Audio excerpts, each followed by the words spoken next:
And next is the Nissan Terrano concept. The Terrano nameplate is back, reimagined with Nissan's latest design language and technology. This is a true SUV carrying our strong off-road DNA while integrating plug-in hybrid technology.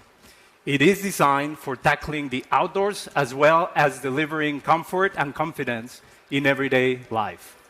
These two vehicles are concept cars, but they are far from being theoretical.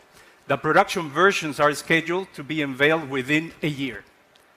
Together with the NX8, these three models represent Nissan's new energy SUV series.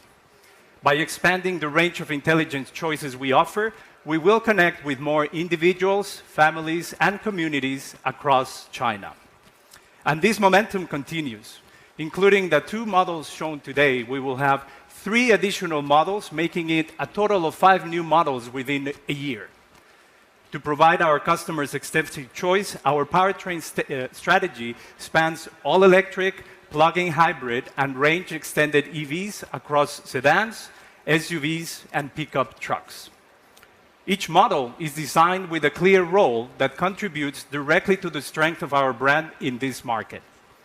As I shared earlier, China will play a critical role for Nissan as a global hub for innovation and exports. This year marks the starting point of that journey.